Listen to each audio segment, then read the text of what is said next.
Seoul Western District Court rioters. Why they just couldn't avoid legal trouble. Alright, let's talk about why the folks who caused chaos at the Seoul Western District Court had no choice but to face legal consequences. I'll break it down into two simple reasons for you. First off, their actions were a major threat to public order and safety. Courts aren't just any random place. They're the backbone of justice and stability. But these rioters, they barged in, messed up court proceedings, and put the safety of court staff and visitors on the line. This wasn't just some small commotion. It was a full-blown disruption of a space that represents the rule of law. When you mess with something as important as a court, it sends shockwaves far beyond that building. That's why the law has to step in to make sure this kind of chaos doesn't happen again and to keep the public safe. Second, you can't just blame others for your own illegal actions. Some of these folks might say, oh, I got caught up in misinformation on social media, or I was influenced by these super passionate political groups. Sure, maybe they got swept up in the moment or believed the wrong stuff. But guess what? That doesn't let them off the hook. You're responsible for what you do, period. If we don't hold people accountable, it's like saying, go ahead, follow any wild idea you see online. And let's be real, that's a recipe for more chaos. So here's the bottom line. First, they put public safety and order in danger. Second, they've got to take responsibility for their actions, no matter what influenced them. If you're into updates like this, don't forget to like and subscribe for more news breakdowns like this one.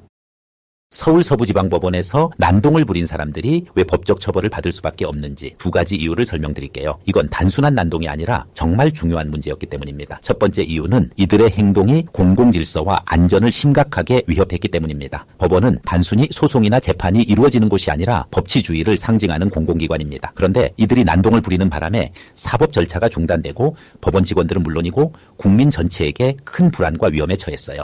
이런 행동은 단순히 소란을 피웠다는 수준을 넘어섭니다. 법원이라는 공공기관의 기능 자체를 마비시킨 거죠.